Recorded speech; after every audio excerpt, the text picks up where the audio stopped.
Well, aloha, ladies and gentlemen. Wow, I normally say that in a higher tenor, and as I just told Nate before we went on, I'm feeling like I got something nasty. Normally, when I'm feeling I have something nasty going on, I can fake it. Like I'll sound like hell before the show. This happens a lot with Tom during the day, and then the light comes on and I can fake it. I can fake it for an hour. I just found out right now that I cannot fake it, so I will probably be muting a lot in the next hour as we try to get through this thing. But Nate's capable. He's semi-capable. I like to think He's so. he can do the thing Something when the like thing that. needs to be done. I got it. It's fine. So and this show on top of it, we were just saying was not that busy. The matches were busy. The final match was way too busy, as every tag team is. I'm going to be hyper negative for just a bit. I hate tag team matches in NXT. just, it's been a while since I really liked a long form NXT tag team match because they all feel like they're spot fests where everybody's desperate to get every single thing in their arsenal in, and they don't slow down and tell the story nearly often enough. It's too bad because everybody in this match can work. Axiom and Nathan Fraser in your main event defending against Chase U. Feels like an endless championship reign for these guys, but it was interrupted for a minute. Who interrupted it? Was it Tony D? And gosh, I don't remember anymore. The mind, it do go. Chase U, anyway, wins the championships. Although this is a different version of Chase U. This is Ridge Holland on his redemption. Man, Vic laid it on thick at the end of this. Vic said, like, they had this whole the confetti, a ticker tape parade, a national moment of silence, everything. They did so much for Chase U winning this thing. I made up those last two things, but they did a lot of stuff, and Vic laid it on really thick. The year coming back to being to this point, to getting back to the championships. Part of it rang hollow to me because some of the fans who were so, I mean, everybody was fervently pro Chase U, other than some loud online people like early on in Chase U. But they lost a lot of people, I think, with the gambling storyline, and some of them never came back. Yeah.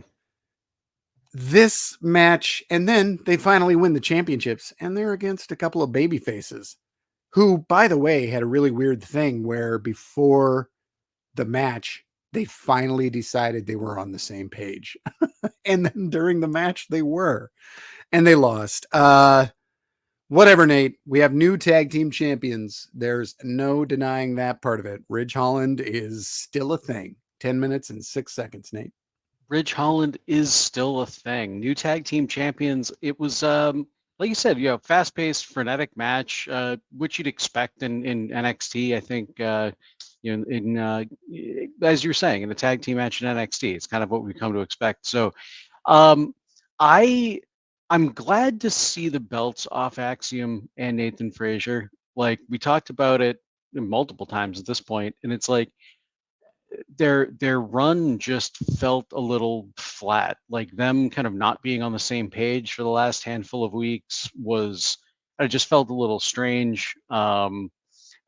It wasn't super compelling, and there's certainly parts where or times during their tag team champion run where they were um, kind of heels almost, and acting a little bit heelish in the way that they would go about a match or try to win a match or things like that. So I don't know. It didn't really work for me as much as I like Nathan Frazier and Axiom. So like I said, glad to see the belts off of them. I was hoping that this would happen at some point in the near future. Chase University, glad to see them in this spot. A little bit of a different version, as you said, Andre Chase and Ridge Holland. Interesting. It's weird to see Ridge Holland with gold around his waist. I guess it wasn't I don't think I was expecting that for him. I don't think, but hey, that's where we are. That's fine.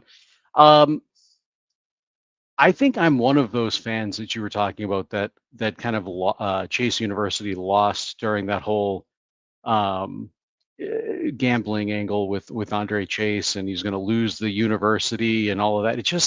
It felt, I don't know, it felt like if they were going to kill off Chase U, that was where they did it, and then they just came back from it. Like they 1 week, they're like, oh nope, we saved Chase University, it's fine, and from there, it just, I don't know, it's felt a little less than. I've still been on board, but not nearly as much as I was at one point.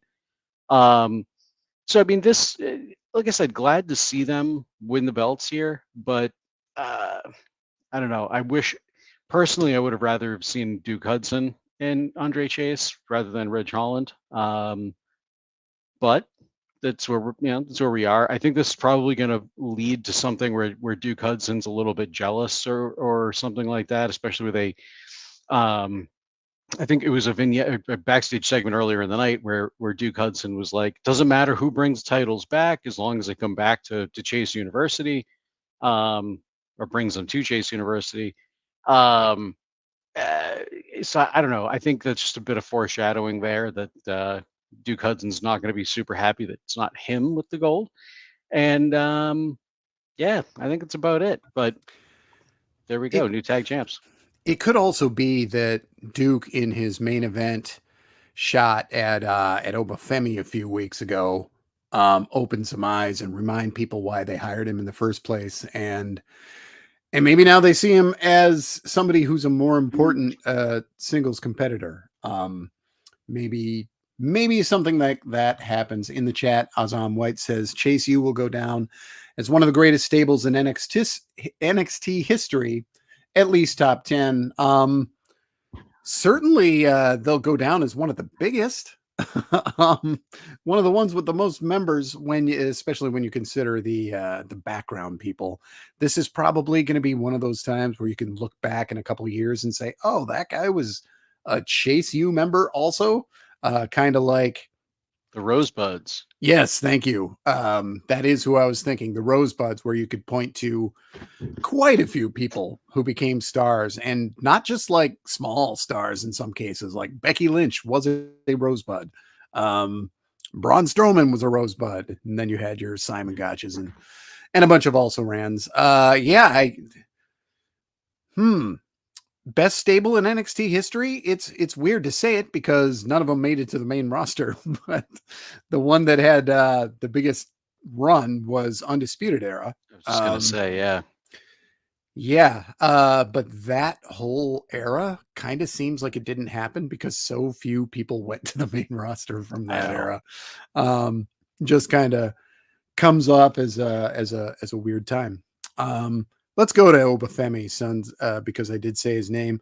Otis versus Obafemi. This one went 10:37, and it was the longest match, if you don't consider the breaks between in the Heritage Cup. But we won't quibble. Obafemi over Otis in 10:37. Nate, these guys weigh a lot of combined pounds. Oh my God, they do. They had to reinforce the ring and everything, I'm sure, because they're big. I don't know. I don't know if Vic said it or Booker T said it, but I know Michael Cole would have if this match happened on a main roster. God, But I always loved that as a kid. I was like, why don't you just always have the ring reinforced? I used to think the same thing, but I was yeah. like, well, why not? I'm just a kid. What do I know about wrestling?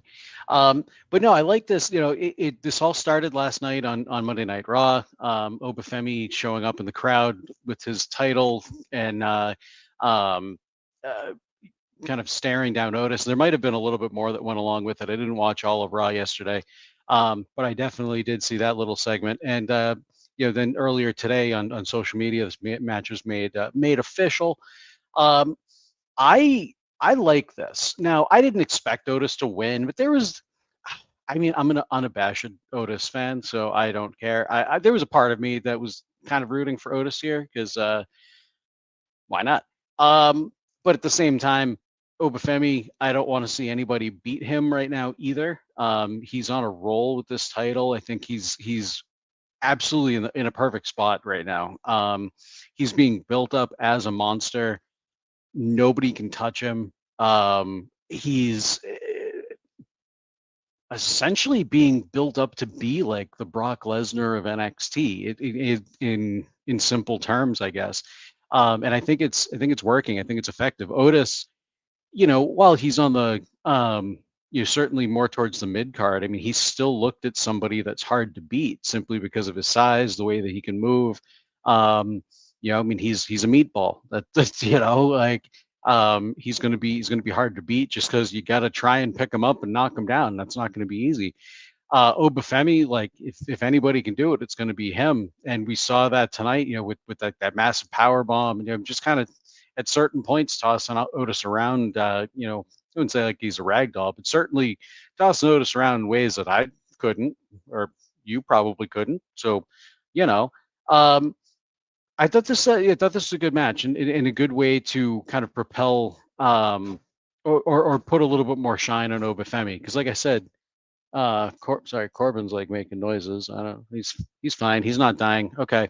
But Obafemi, he's being being booked to be that big monster right now.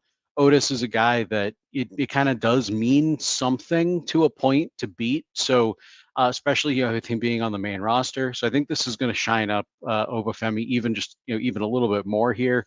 I don't think it's going to lead to anything else. It may that there might be another couple weeks of Oba and Otis, or maybe Tozawa tries to get revenge on him or something like that. I don't know. That could just be fun. But I think regardless, Obafemi, he's not only is he rubbing elbows with people on the main roster, he's showing up on the main roster TV, getting main roster TV time because we all know how precious that is, whether it's 30 seconds or 4 minutes or half an hour. Just getting that time, to be in front of millions of people is certainly a good thing. So I'm, I like I said, I like this. Didn't expect Otis to win, but here we go. Obafemi, still our NXT North American champ. And for anybody wondering who his next opponent's going to be, it's going to be Tony D'Angelo because D'Angelo was trying to give a backstage interview and Obafemi walked right in front of him. Steve. Which was fantastic. I gotta. Steve Repshire, Tozawa versus Obafemi equals origami. Wow. Okay. I like that. And Brock Benningfield adds Tozawa versus Femi, the match I never knew I needed. We both were trying to put it up at the same time. Is that what happened? Yep. Yes, that was. So Obafemi added this leaping palm strike from the floor when the other guy's on the apron. And it was amazing enough when he did it to Otis and it made that loud crack. And then later in the match, Tozawa goes up there and I'm like, oh, he's going to get to do it again. And Tozawa, of course, is just a bump machine for Femi. And I watched, even though the focus was on Femi and Otis, I was watching Tozawa. I wanted to see him in the background. And they finally one of the guys moves out from in front of Tozawa, who's still laying there crumbled, but he has this great shocked face, like a full minute later, like, what the hell just happened to me? It was great. And Tozawa, we thank you so much for your service. Wes Lee, Nate, I left for 1 week, and what did you do with him? I don't know. Blame Katani. You turned him heel. You and Katani turned him heel. This is why we can't have nice things.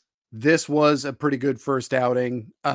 He came across as a Marvel villain. He had pretty good reasons for all the reasons that he became what he was. And they really worked some semi-icky real life stuff into this with Zach getting himself future endeavored. And he said, thank you. We wish you well in your future endeavors at the end of this, which I thought was a really nice touch. The opening scene of his only appearance Did some mic time. Joe Hendry shows up. Wes Lee jumps Joe Hendry. That is a good way to get a good guy booed at Yes. this point, have him jump Joe Hendry. And then Wes Lee got his time later, spent most of the time talking about Zach. Pete Dunne showed up, but he wants his number one contenders match. And Joe Hendry, nobody said his name, but he appeared. And these three are going to have their tangle next week, number one contender. And the winner will face Ethan Page at is it No Mercy? It's No Mercy, right? Mercy. No Mercy. Okay, so there you go. We have I would assume our main event for next week, Nate. Yeah, this I'm so wait, we're talking all about like the whole thing with not Obafemi, Ethan Page. Everything Uh, involving in Page and the three would-be okay, all challengers. right, cool. So I am, like you said, I think this is probably what we're going to wind up with. Well, actually, no, they said next week, so there we go. But yeah, I think it's great that they're capitalizing on Joe Hendry right now. You know, they've made this agreement like we've talked about with TNA, where he's able to still work for TNA, do TNA TV, take his independent bookings, and still be on NXT and train at the Performance Center. I mean, this guy's all over the place. Um, so I think it's great they're capitalizing on him and in using him in the main event because yeah, we've talked about it on the show before. Like it was great that they had Joe Hendry showing up on TV, but like a lot of people were upset that in that battle royal he was the first one eliminated. Great that they've kind of come back and they've used him in various ways, but I think it's great that they're now kind of putting him in that main event slot where I think he belongs. I mean, he's challenging for the, Nick Nemeth for the TNA championship or just did. I know that was happening. So I think you can tell that story at this point with him. Even though I don't think they mentioned that on NXT. Yeah, he's going for the TNA championship, but regardless, I think it works.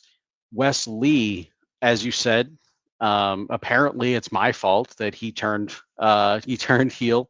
But like you said, I think they're going about this in a really good way to get Wes Lee booed. I mean, everybody loves Wes Lee. We all watched his story as he talked about tonight. Going from a tag team champion, or tag team champion, but tag team competitor for the majority, if not the entirety, of his career at this point, and then will wind up he winds up in a singles position, and we know what happened from there. And we all kind of fell in love with Wes Lee, so it was going to be hard to kind of turn him, but to do it in the way that they did, having him turn last week on the Rascals and then kind of continue again tonight with attacking Joe Hendry.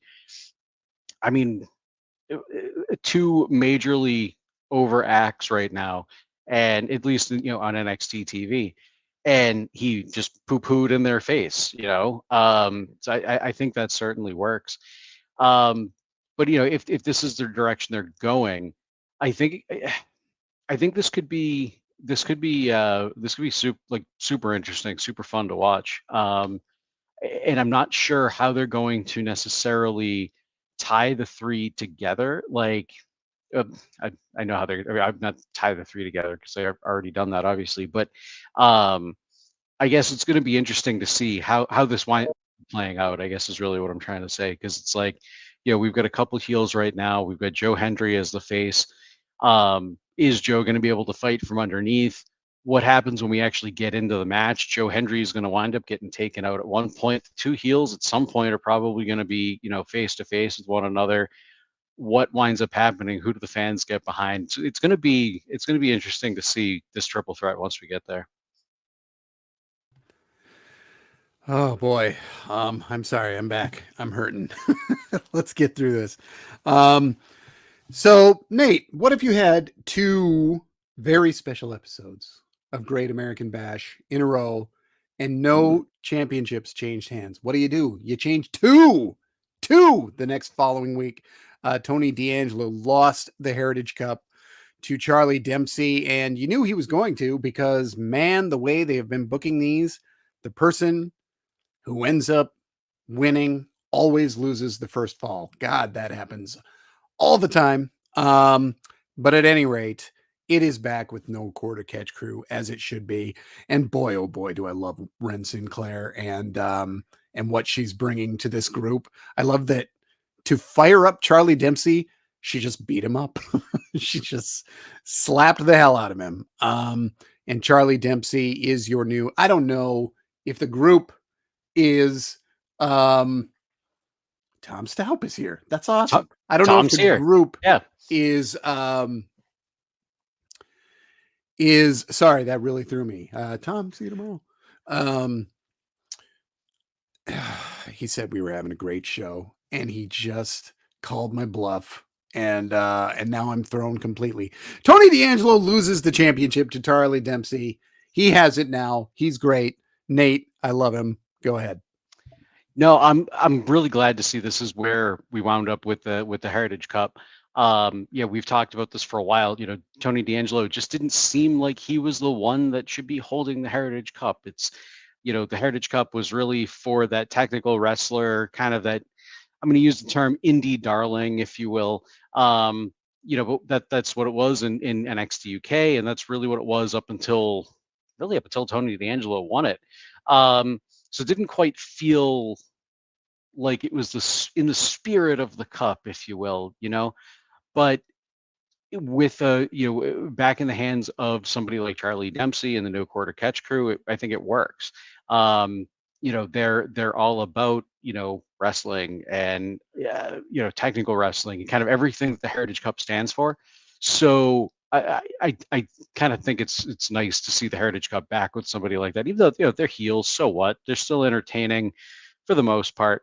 I do like the addition of Wren Sinclair to the No Quarter Catch crew. You know, they were missing something, and they have been for a while, even before Drew Gulak got let go. Like, they've been missing something for a little while, and I think like an injection of somebody like Wren Sinclair, you know, maybe just any female talent, but I mean, you know, certainly Wren Sinclair, she's bringing this energy to No Quarter Catch crew that's making them a little bit more interesting. So I like that pairing as well.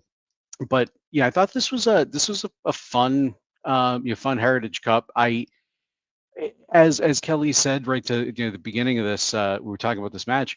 Um, eh, they always seem to telegraph the winner of these Heritage Cups by making them lose the first fall, and I kind of, you know, figured that was going to be the case here tonight. So I had a feeling that this was the way it was going to wind up going, but it was really nice to actually get there, or see this result once we got there. So um, glad to see it back with No Quarter Catch crew, and hopefully we'll be seeing some amazing technical wrestling coming up. Since we're talking about Wren Sinclair, let's talk about what is happening with the NXT Women's Championship.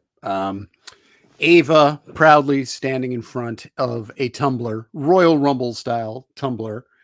So that made me very excited because I loved the tumbler, the years where they used that and showed some people picking their numbers. So good memories with tumblers. Um, she was with a gaggle of the young women in the company, as well as Rob Stone and Stevie Turner, who are still fighting over which one is the best bootlicker.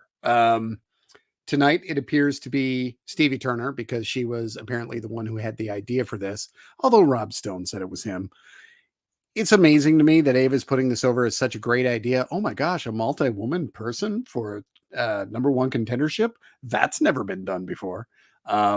It's done almost all the time, but at any rate, the Tumblr decided who would be in the gauntlet match next week. So we've got 6 of them. I got them written down. Wren Sinclair, Adriana Rizzo, Sol Ruka, Jada Parker, Kendall Gray, and Carmen Petrovich. Okay, so 6 of them. And the big hook here is that none of them can have had a chance for the NXT championship yet. A couple of these have lost to the NXT North American champion, but none of these have had a chance at the big one yet. I would say Jada, but a heel is the champ, so I'm gonna go ahead and say Carmen. Unless they want to fast track Saul after losing the match to Kalani Jordan. So it's a gauntlet match, so it's also a good match to elevate somebody. So I guess that's a good question too. Who do you elevate on the way? Because somebody could go on a run early, even if they don't get to win the match. But at any rate, next week we got a gauntlet match, Nate. I like a gauntlet match. It's also one of my favorite match types to play in 2K24, but that's besides the point. Wren Sinclair. Yeah, she's one that stands out to me right now, and I don't think there's part of me that thinks she may go all the way here, um, or at least come out on top, whether it be a fluke victory or something. But she's getting a push lately, and she's definitely somebody that keeps standing out to me the last few weeks. I remember who she is. It was just a few weeks ago that we were talking about that. I was excited because I remembered her name. Um, but I like what she's doing with no quarter catch crew. I like what she's doing in the ring. Um, so we've got a couple other people here in the match, such as Sol Ruka, that I think could certainly be one of the names that, or be a name to go all the way as well. And especially like you said, we have a heel champion, so it makes sense. We'll have babyface going over here. Um, I'm kind of torn. I think I'm going to put a little bit more stock in Sol Ruka because I think that's a bigger match for a PLE. But at the same time, there's just something in the back of my head that's going Wren Sinclair. She, like I said, she's standing out. That they're giving her a push. They're giving her a lot of TV time lately. So I don't want to sleep on that. If there's going to be some sort of a schmoz finish or something like that, a non-finish or whatever, and it leads to another match, and it turns into like a triple threat or something like that. Maybe we wind up seeing a heel and a face from this match in that, but that's just kind of talking out my ass and getting a little bit ahead of ourselves here. I think I think kind of as we're being presented with this particular gauntlet, they said those two names stand out to me: Wren Sinclair and Sol Ruka. I also love the follow up here with Roxanne talking later because he knew that Roxy would be on the show. And so when Kelly Kincaid was talking to Ava later and Roxy showed up, she said words that would be babyface unless you knew they were coming out of such a dripping with sarcasm person as Roxy is. She said this is the way she made it, and this is somebody else's chance to be as big of a deal as she is. I really dug what she did here, and she said she was excited to see what happens, but she had that same sort of dismissive, it doesn't matter, that anybody would have. Steve Repsher in the chat said, how do you continue to tread water with the women's championship until a certain pair of international signees show up? Yes, indeed. And this could be the place where it happens. I mean, if they wanted, they could at least, they could even wedge one in if they do an injury angle, which they could because they did. I guess we'll talk about Brindley Reese versus Izzy Dame because neither of them were chosen at random. And Izzy thought that she should have been just put into this match automatically, which is, interesting considering the second she leaves the screen, I have forgotten that she exists, but that is what she believes. Izzy Dame versus Brindley Reese. This one went 410. Izzy Dame wins. I don't know that either's stock is overly raised by this. The crowd was pretty quiet for this. This got put in what historically was the death spot. They don't do the death spot all the time anymore, but historically it was your second to last match. And man, the crowd needs a reason to cheer for Brindley or to boo Izzy. And with Brindley, I think it's as simple as her occasionally winning. because she's pretty inherently likable. But on this quickie, you're not Tom. You're I'm Nate. not Tom. Tom was watching us. I don't know if Tom's still here, but if you are, hi Tom.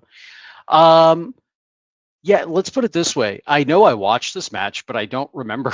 I don't remember most of it.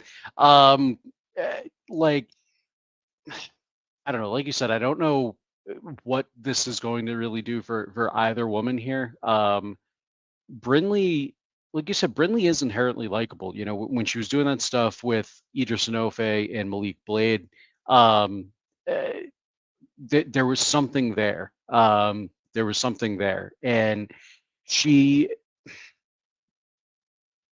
it kind of felt like she was doing a Thea, or is doing like Thea Hale's gimmick, to some degree. You're just kind of being like this over the top bubbly blonde type, type of a character. Um, but with her, when I say her, Thea Hale, with her kind of toning that back a little bit like that, I guess it kind of works for Brinley Reese. I guess maybe the timing works. But that's all I can think of with her, is just comparing her to Thea Hale.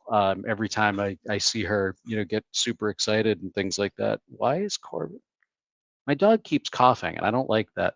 Um, but yeah, so let's see. I was gonna say something about Izzy Dame, and I don't remember what I was gonna say. And that's totally fine. So we'll It's just Izzy Dame. Why yeah, would you remember? that's kind of it. That's kind As of it. Ozon says in the chat, Izzy Dame, don't stand out in the back. Yeah, that's it. This last time they had her in a hype segment, I can't remember if I said it on the show or just before the show tonight, but I said, "Oh, great, another name I have to memorize." When they've been bringing so many people to TV, and didn't realize it was a name I already knew. Oh well, Eddie Thorpe versus Lexis King. They're mad, Nate, because music. Lexis King wins this one in about 4 minutes. Um, in some ways, the best match on the show because it was just a heel attacking a body part. But in some ways, the worst match on the show because the heel was Lexis King and he won. I just I kind of can't believe he's still happening. And I was really afraid I was going to be negative during the show, but the show started and I thought, no, I'm good. Oh man, I really grew to dig Eddie Thorpe when he was a young lion in New Japan and all the stuff he was doing there as Carl Fredericks, which is his real name. Um, and he was moving up there. I don't know why he didn't get TV time for so long, and then he came back and he's got to prop up Lexis King, who I know they want to make Lexis King happen. I'm sure there is some part of them that wants to make every former AEW person happen, but it's Lexis King, and it isn't happening. So I don't know. This was about 4 minutes long, and Nate, I think this was the week I finally. I don't know if I want to say I gave up on Lexis King, but I don't have another way to end this sentence. Okay, fair. So just, you know what, throw it to me awkwardly. That's fine. Um, but I think I'm right there with you. Like Lexis King came in with all this pomp and circumstance. The son of Brian Pillman, um, uh, and maybe that's part of it. Maybe we just have this bias, and we think that he's supposed to be what we think he's supposed to be because he's the son of Brian Pillman. I don't know, but he hasn't. Yeah, he just hasn't really evolved in the way that I think any of us were expecting. And maybe that was the plan for him all along. I mean, maybe that was the plan for him to just come in and be a mid carder and kind of put other people over and just kind of be, because I mean, not everybody can be a top guy, right? I mean, you need people up and down the card, to flesh out the card and all of that. So I mean, maybe that was the plan, but it doesn't feel like it with all the pomp and circumstance that they gave him. And it didn't feel like that the first couple of weeks that he was here, but then just kind of slid down the card, and here we are. Um, like you said, I'm going to keep talking while I close the door from my dog coming in. But like you said, this was this was a good match in a way because I mean, it was an old school match, a heel working on a body part, um, and kind of wearing it down that way. But I don't know, like the crowd wasn't necessarily there for it either. They were in some aspects, and they weren't in others. Um, I'm kind of hoping that this is the end of the feud. I don't think so, but I'm kind of hoping it's the end of the feud. And maybe we see Eddie Thorpe move on to bigger and better things. Because like you said, I think this guy's got a great great ceiling. He's amazing in the ring. He's got a good gimmick. And I think there's a lot that they could do with that gimmick.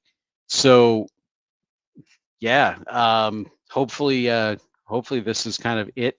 And they don't start or they don't continue this feud over some sort of Japanese shampoo commercial or something. Mr. Sparkle, maybe. Maybe. Do you remember Mr. Sparkle? Are you old enough? I'm not. Oh, it's an episode of The Simpsons. Okay. Lola Vice versus Tatum Paxley. It's the only other match that there was. And if you had blinked, you would not have seen it. This was built out of a scene with Lola and Kalani earlier on, Kalani Jordan, and then Tatum Paxley in the background. And evilly lurking in the background is Wendy Chu, who choked out Kalani Jordan on commentary during this very brief match. So Wendy Chu is going to be facing Lola Vice, I believe, next week. Is that what they said? This show was busy. I think so. Yeah. It was both busy and not. It was a weird one. Lola Vice defeats Tatum Paxley in about 2 minutes time because losing is what Tatum Paxley does mostly, although she still has one more win than Bobby Fish on the show. Vice, Paxley, and the saga of these particular women. Nate. How much fish could Bobby Fish fry if Bobby Fish could fry fish? Oh, man. God, that feels like it was 1,000 years ago. Now that you say it out loud like that. Doesn't it, though? Doesn't it? And I still remember it. And there was the episode I did the math and actually figured out how much fish Bobby Fish could fry if Bobby Fish could fry fish. Anyway, yeah, don't have a whole lot to say about this. It's, like you said, very, very short match. I love what Tatum Paxley is doing right now. I don't think it's necessarily for everybody, but I love this character. Excuse me. Absolutely love this character. She's finding herself in it. I think the first maybe week or two that she was in this role, she was like maybe a little hesitant or hadn't quite settled into this. I'm gonna say it's not really a goth role, but I'm gonna say goth role for just lack of a better term right now. I don't think she's super comfortable with, but now all of a sudden she is, and she's kind of going. She's going over. I wouldn't say over the top, but she's settling into it. Like really, really good. She looks deranged. She looks crazy. She looks like she could definitely be a stalker.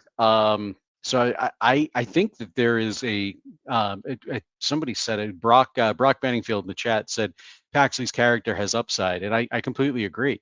I think that there's a lot they could do with that character in its current state, and then there could be a lot of growth from that character. Learning that it's not okay to stalk people and things like that. So I could actually see that character evolving and becoming a better person, if you will, and then going for a WWE Women's Championship, NXT Women's Championship, or something like that. Whereas Wendy Chu might be a better wrestler than Tatum Paxley, but the Wendy Chu character, whether it be sleepy Wendy Chu wearing pink and having elephants and bunnies and stuff, or whether it be this nightmare Wendy Chu, she might be a better wrestler than Tatum Paxley, but with this gimmick, I couldn't see her doing that. You know what I mean? It feels like this has a ceiling, because it's almost like I feel like they're trying to do a supernatural type gimmick without stepping into the supernatural. It's almost like she's pretending like she's supernatural or something. It's weird. I like this Nightmare Wendy Chu a little bit better than Sleepy Wendy Chu, but because I just inherently gravitate towards darker characters. But yeah, I don't really, I don't know what else to really say about this match, this feud. Lola Vice doesn't do it for me either, really. So I can see why they're pushing her. I can see why there's what the upside is for Lola Vice.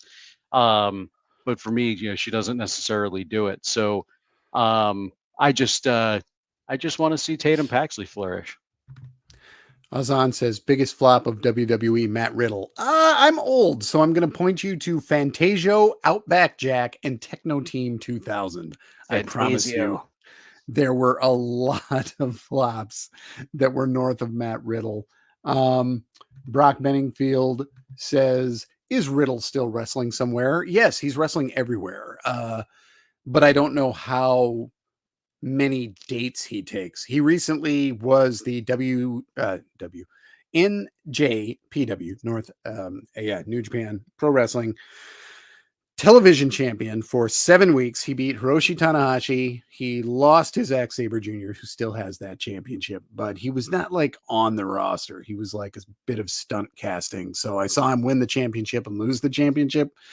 Those are the only 2 matches of his I've seen since. So he's still around. Azan also says Wendy already had a supernatural gimmick in NXT and that went nowhere. That was going everywhere, but they changed NXT 2.0 happened. So I don't know where it would have gone. Like it hadn't gone where it was going to go, but I think that it may have gone somewhere. But we can't know that now because you can't go back again. Mei Ying is dead. So oh well. It's a weird gimmick, but I like it. But I really like the way that Evil Wendy Chu looks. So I'm gonna be the biggest cheerleader of this particular gimmick that there is. That was all the matches. Trick Williams, he apparently beat up a bunch of football players when he was an underclassman. This was an interesting little story that he told that they didn't like that he balled out so early. And so he jumped them all 3 at once, which wasn't a good idea. But he said they all got dropped in that year. Pretty dark stuff from a baby face, but pretty badass too. So I guess you take what you can get. And Brooks Jensen had a real, you knew where it was going, where he said there was one guy who looked in on me even though he didn't have to. And he really put over this person and then says, was that good enough? And he looks up and Sean Spears is like coaching him and he says, yeah, that was perfect. So I don't know if this Brooks Jensen, Sean Spears thing is going to result in any 5-star classics, but it resulted in this scene, and this scene wasn't so bad. Lash, Jakara, Fallon, Jasmine, they all had to be in the show too, so they were getting makeup done and arguing about something that you'll have to remind me of. And I think that Ashante Adonis being a failed Mac is really funny. Like trying to Mac on girls and getting turned down by just girl after girl is awesome. Yeah, that amused me. And then Lulu Kalani, no, I covered that. And next week we've got Hank and Tank versus the OC, which was just told to us. OC wasn't there. We just were told that was going to happen. No idea what the OC is doing in NXT. It makes no sense. Nate, on all that stuff before I get to Kevin Catani's email. All right. So I'll be honest. I don't remember what Lash, Chikara, Fallon, Jasmine, they were getting their makeup done, what they were talking about. I remember the segment, but I don't remember what they were talking about. So there we go. I can't remind you. The Ashante, the Adonis, I really I kind of like the gimmick too. Like as somebody that's single and on dating apps right now, it's just I guess fun to watch other people strike out. So there we go. Trick Williams, that Trick Williams vignette, I thought it was good. Obviously he's in this match with or in this feud right now with Pete Dunne. So I mean, this whole thing was made to kind of hype up the feud between him and Pete Dunne, but also to kind of psych Pete Dunne out from Trick Williams perspective. But I think he did a good job telling that story about beating up the football players and all of that. Kind of gives you a bit of perspective on where he comes from and the things he went through. Just by that little story and kind of why he has the motivation he has now to be the best and be the top, be on top, and get back to the NXT title. And eventually up to the main roster. I don't know if he necessarily said that, but that's where he wants to go, because that's where everybody down in NXT wants to go, is up to main roster eventually, get those big main roster bucks. But yeah, I like I said, I like that segment actually quite a bit for Trick Williams. If you're not going to have him on TV, at least have some decent video package for him that it propels his story and Pete Dunne's story. Pete Dunne was on the show tonight, but but Trick wasn't. So there we go. And then Brooks Jensen and Sean Spears. I like this. I mean, we kind of knew that this is where it was going. They almost made it like it was some reveal that it was Sean Spears that Brooks Jensen was talking about. But I'm gonna give this a couple weeks before I give like judgment. I think I like it. It's something for Sean Spears to do, and I can kind of see him playing that like that villain-esque teacher that's trying to bring somebody from kind of somebody from the depths up and elevate them, but do so in like dastardly ways and make them do your bidding and brainwash them, and I think Sean Spears kind of pull that off. Almost like a Lex Luthor-y type of a villain. Maybe because he's bald too. I don't know, but whatever. He's not really bald. At least he's got a strip of hair in the middle of his head, unlike me. Yeah. So there we go. If we're gonna wind up kind of playing off of that, that supposedly real life situation of Brooks being his demons and all of that, and getting almost fired and everything. I think if they're gonna do that, then this is kind of a good way to go with it. Sean Spears probably somebody that might be able to elevate this a little bit more than it is. Azan says, what happened to Trick and Lash as a couple on TV? This is why you don't acknowledge that people are couples on TV, because you always end up ignoring it because you realize it doesn't fit in with the plans that you actually want to do. So I think it has been quietly forgotten to the point where I hadn't thought about it, but apparently Azan still was. So thank you for that question. But I wouldn't be surprised if they don't bring it up ever again, unless for 1 week or two, they decide that it's important to do so. They could also have broken up behind the scenes. I'm not the kind of guy who stays on top of those things. So I don't know. Kevin Catani emails us. You can email us at pwtorchnxt@gmail.com. Salutations, gents. I hope this email finds you well. Firstly and foremostly, in light of last week's episode, I'd like to publicly declare that I believe in Joe Hendry, as do my two girls. That said, I'm excited by the storylines coming out of Great American Bash. Furthermore, I loved Obafemi being ringside last night on Raw. One of the things I've been most impressed by in the last 3 to 6 months has been the overt crossover instances between NXT and Raw SmackDown. What do you all think about that? Lastly, while I know their availability should be opening up soon, what should we expect to see Julia and Stephanie Vicker on Tuesday nights? When? Did I say what?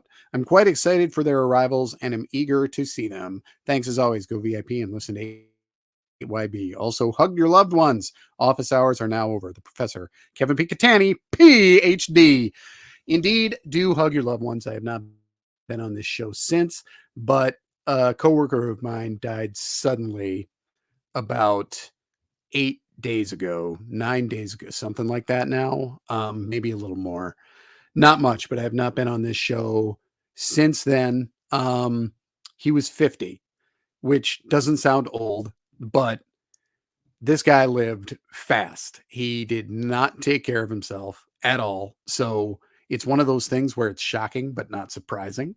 Like you knew that he would go young, but you never are prepared for that moment to come, especially when you've just been off at a card show and spent like 70 hours with the guy in the last week. So that is what happened. So I'm taking that hug your loved ones and running with it. He was a guy who did like pro wrestling, although he was so old in such an old soul that he actually called it wrestling, which I didn't think anybody under 75 did, but apparently he did. Yeah, Sean, he was a really nice guy, and now he's gone, and that is that. I will move on because sometimes it still hits me a little. Okay, so I have been watching Raw on a very regular basis, but I did not get to watch it last night. I have it on DVR. I'm excited to see it. I didn't think that it would have something relevant to NXT because it doesn't usually. But Obafemi being, I don't want to say fast track because he's not staying there, but getting to rub elbows with the main roster is a good thing. Having Michael Cole talk about him as a can't miss prospect or whatever he said about him is a good thing. I think that's very cool. Julia and Stephanie Vicker, whenever you bring them up, don't do it at the same time. That's all I'm saying. Don't try to get them over at the same time. The women's field is crowded enough already, so take your time with them. I have said already that I think that it's possible that at least one, if not both of these, will skip NXT. And I mean NXT TV. They won't skip NXT. I mean, they will not be on NXT TV while they are working behind the scenes and they eventually make it to main roster TV. So while we talk about them being the obvious next champion, Julia especially is who we've been saying, I wouldn't be surprised if Julia jumped NXT altogether and maybe Stephanie is the next NXT champion. I wouldn't be surprised if both of them jumped it, but they would have to do that in a way that did not come off as major favoritism to all the women who are there working so hard. But ideally, they would understand because they know what these women bring to the table and that they can work already. So I'm rambling because I'm trying to come up with all the scenarios that could happen for these two particular women. That way, if I say every possibility, then I can point to this and say I was right. Nate, go ahead. That's very true. That's very true. And I'm glad you were because I'm sitting here kind of trying to think, think them through myself and like, yeah, I don't know, because like there's a few weeks ago now, I don't know, I want to say maybe 3 or 4 weeks ago where there were quite a few name drops for both, both Stephanie and Julia showing up in NXT in the near future, and just signing with WWE, and then all of a sudden, we haven't really heard about them in terms of WWE TV. Obviously there's a lot of buzz in on the internet and things like that, but so I don't really know. I don't know when they're going, like definitively when we're going to see them, when they're going to show up. A PLE certainly sounds like a good idea, and we've got No Mercy coming up in a few weeks. So maybe one of them, like Kelly said, I really don't want to see both of them debut at the same time. I feel like let them shine. Have one debut and then maybe have another debut. A few weeks later or something like that. But don't let them steal each other's spotlight, I guess. Let them both kind of have their moment in the spotlight and breathe a little, before their debut. And like Kelly said, that is if they even do debut on NXT, and one of them, or if not both of them, jump up to the main roster. That with the name value that they bring to the table and the ability that they have, that's also certainly a possibility. It could be like a Jade Cargill situation where it's like, all right, where is she going to go? She winds up showing up on every single brand, and then she winds up on, what is it, SmackDown? I think she's at now. I can never keep the main roster straight. But yeah, so I think I I don't know. I think something like that is probably the most likely, is kind of seeing one or two of them, one if not both of them showing up, at a big show at some point in the near future, um, and kind of getting right in the mix with Roxy. If That's what makes the most sense to me. We'll see if that winds up happening. Couple of questions in the chat. Brock Benningfield says, "Does Hendry have a legitimate chance at the NXT title?" I believe. I do believe that maybe he does. I don't know. I mean, in any other era, you would say no. Of course not.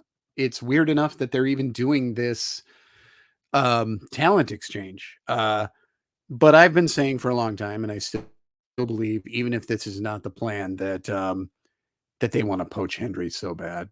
Uh, they want him on the brand, and what are they willing to offer in exchange? Nothing, because they have way more money and way more fans, and they don't have to offer anything. All they got to do is offer him the money. But if they do that, then why does TNA work with them anymore? But then do they care if TNA? I won't get into the ugly part of corporate mergers and things like that, but I think that he has a non-zero chance, which means he won't, but he could. Steve Repsher says, "Has weekly NXT TV show ever been done outside of Orlando?" Yes, kind of. So I don't know if you guys remember, but in the Takeover days, what they would do when they shot Takeover is that they would, the matches that were semi-important on TV, they would shoot those before they actually did the takeover, but those would be aired the next week on NXT TV. So it would be this weird thing where there were matches that happened before so you wouldn't have any fallout from takeover. It would just be the other matches that were not as important. So it was kind of like a takeover light. Then there was one other time recently in our 8 years back retrospective that Tom and I did, where one of the cities they went to, they decided to do a whole taping there. So they didn't just do their show, but they did a taping there. So there was like a full 3 weeks that were all in the same different location away from Orlando. And it was something like, I don't know, I want to say St. Louis, but I am just guessing. So it has happened, but not a lot. Did we cover what Katani asked for us? I think we did. Yeah, I And think so. and I want to say thank you, Keith, Sean, and Brock, and anybody who will end up messaging me about what happened. Yeah, Sean he was a really nice guy. You wish the guy would take care of himself. The only stuff he put inside his body was Dr. Pepper, SpaghettiOs, and cigarettes. That was it. I mean, that is how this guy lived. He was happy, but you knew he was not long for this world. So that was Sean Euland, one of the world's really nice guys, and I will miss him. And this week's for him. You know what? What the hell? Dedicated to him. Thank you, Sean.